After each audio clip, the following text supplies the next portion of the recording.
This episode was recorded some weeks before the Taliban entered Kabul. When we talk about Afghanistan, we act as if it's some bizarre outlier, some exotic, violent place. In reality, Afghanistan represents what much of human history is about, and certainly human political history, which is that land changes hands, often violently. Populations move. Loyalties change, empires crumble, Buddhist sites become mosques. The very nature of modern-day archaeology is to preserve something for posterity so that it never changes again. You're making a really great point, George, and there's something very present day that this touches on. Well, meaning that the Taliban fighters that you showed me the picture of today, who are standing inside the Nogunbad Mosque, we see them as a threat, as an aberration, but in some ways they too are part of history, and that will be part of the mosque's history 10, 20, 100 years down the road. This is Monuments Woman with Laura Tedesco. I'm your host, George Gavrilis. Today, we're continuing on Laura's journey into Afghanistan. If you're new to this podcast, we recommend going back to start with episode 1. For everyone else, welcome back. Let's jump in. I just was interrupted by a phone call. I saw the phone number and I was like, I got to take this one.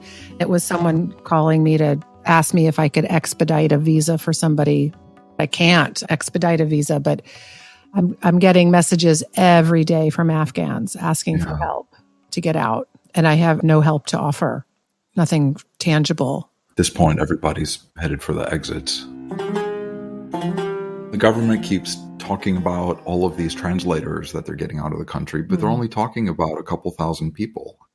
And there's been tens of thousands of them over the years. Well, the numbers vary and they're sometimes misreported in the press, but it's anywhere from 6,000 to 12,000 individuals. I haven't seen a precise number written in Sharpie, but it's a lot. 6 to 12 in any given time or over the course of the 20 years that we're working with us?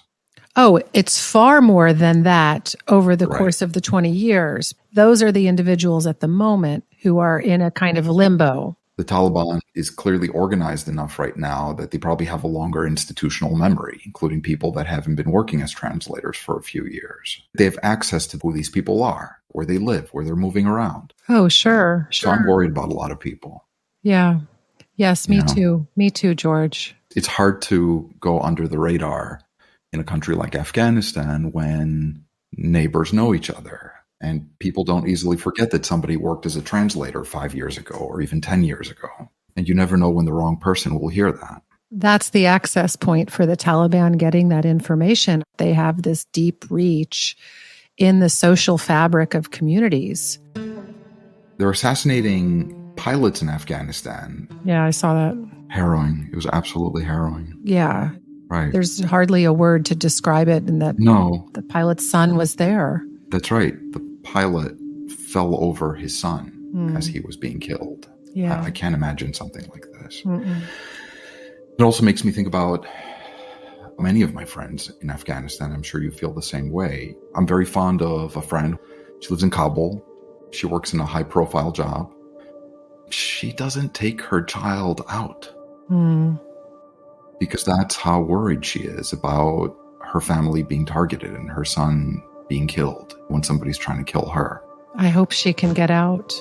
I hope she can leave. She's not the kind of person to leave, though. That's the thing. Yeah. She's committed to her country. Yeah. She might be the last person to even think about leaving. I know a number of people like that. She's doing a service, but she can only do that service to her country if she's alive. Yeah. Otherwise, she'll die a martyr for sure. Yeah. Her work effectively ends. I feel fortunate, but I also feel tremendous guilt to live in a place that, for all its political problems and gun violence, is relatively secure. And I don't think twice about taking my son out to a playground. Right. Not everybody in the U.S. has that luxury, but a lot of people do. It's really upsetting to think of an entire nation where many parents feel that they can't take their kids out to play without a risk of becoming collateral damage of a bomb or a rocket attack or a shooting. It's not just taking them out to play. Those other activities of daily life, just going to the market to pick up the last thing you forgot to get the last time you were there, or maybe walking to a neighbor's house to inquire, check in on them. And every action comes with such risk.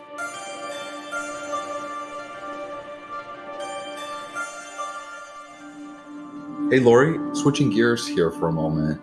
So why is Kabul Trouble Town?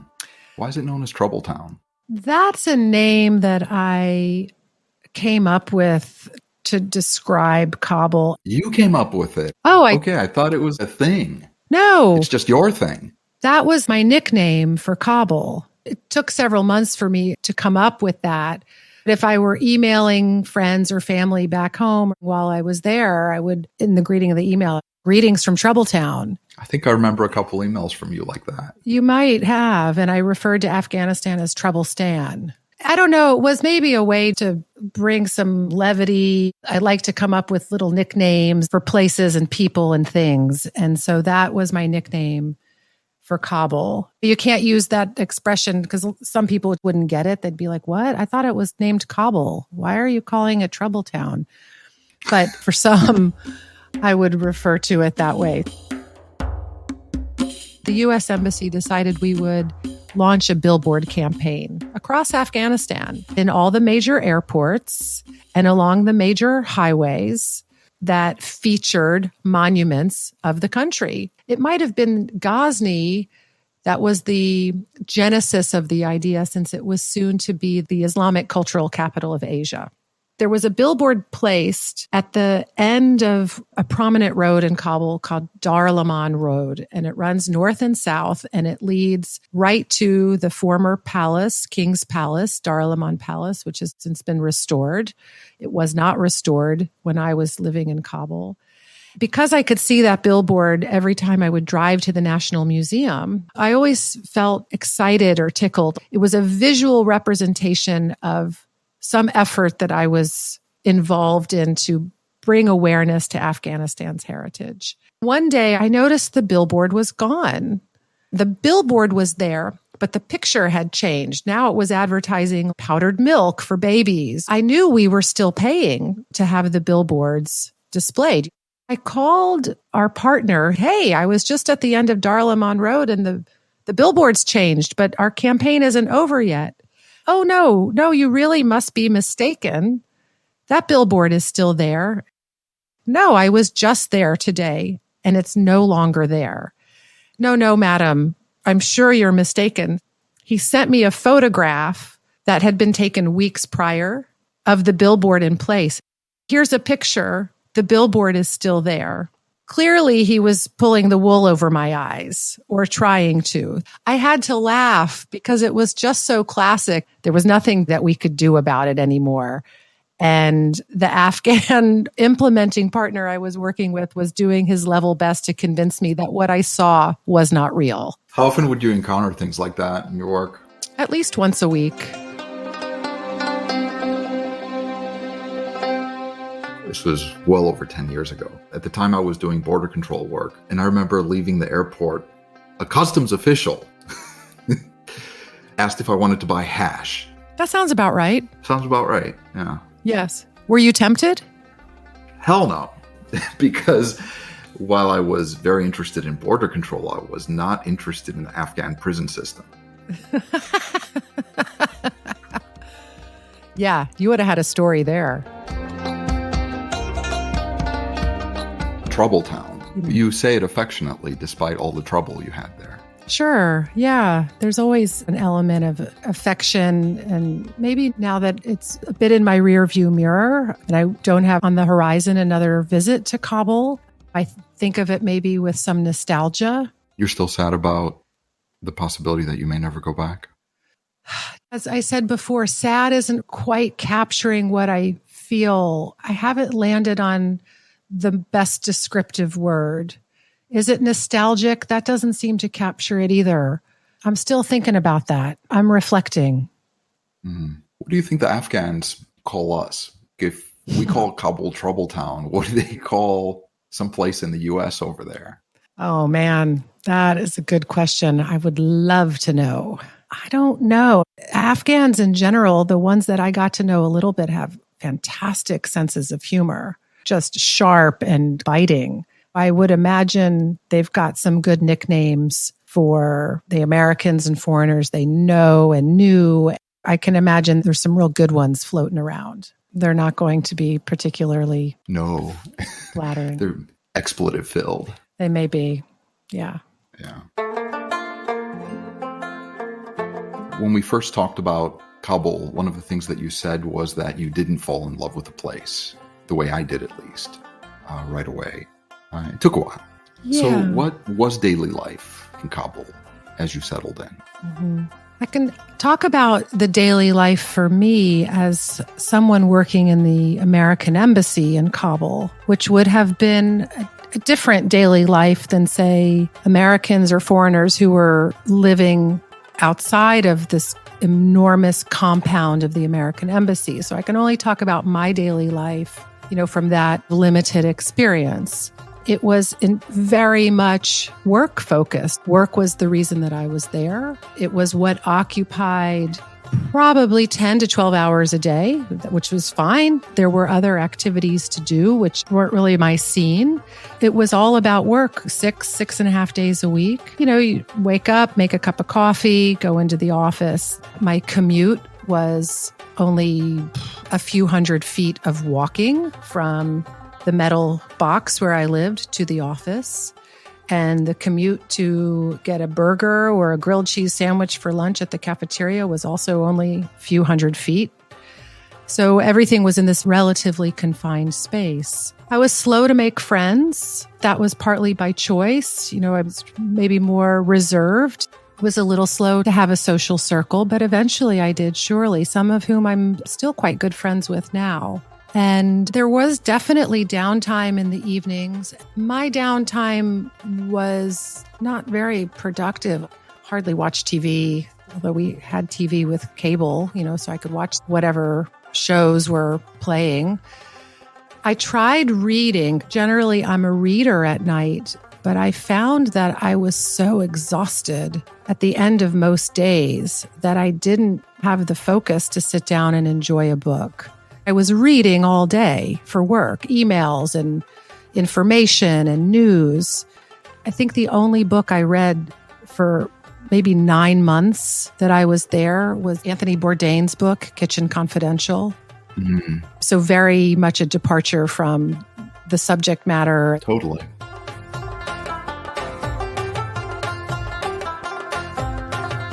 Surely you had some good meals off base, because Afghan food is out of this world. It is. It is delicious, because the food at the U.S. Embassy at that time was hideous. In 2010, it was so bad that I developed a rash from the food. I had to go see the embassy doctor and show a rash that had developed in both of my arms. And he's like, oh, yeah, that's from the oil they cook the food in.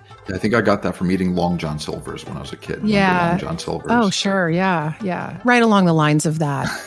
I have to ask you, is there just one canteen or one large cafe in the embassy, or are there tiers where if you're certain level of person or certain diplomat, VIP, you get access to a better restaurant, better food? How does it work? No. There were a couple of cafeterias fully outfitted and available to anyone and everyone. You didn't have to have a particular access or rank. The ambassador would eat in the same cafeteria as everybody would. And there was an abundance of food, no shortage. You could eat as much as you wanted. Quality food at that time was not part of what was being served. Wow. So you got to see high-level ambassadors shoving tater tots and Doritos down their throats. Sure. Sometimes the ambassador also had his own cook, and he would have been hosting people in his apartment.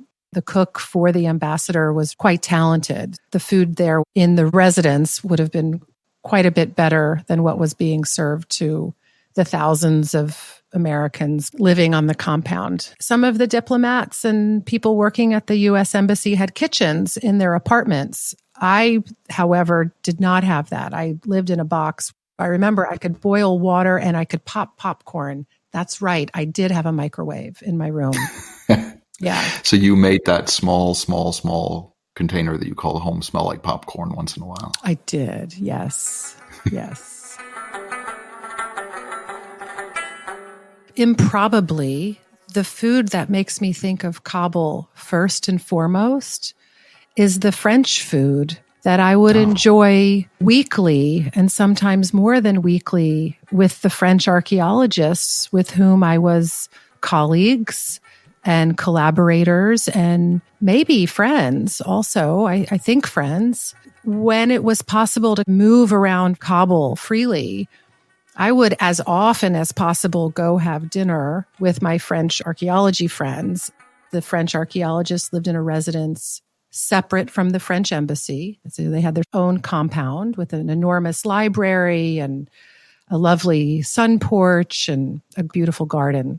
There was a chef for that house. He happened to be Afghan, but he had been the former chef for a previous French ambassador, so had learned how to cook very nice French meals. Philippe Marquis, the director of the French archaeological delegation, was well known in Kabul for bringing in his own cheese. Each time he went back home to France for a vacation, he'd come back with a suitcase of cheese.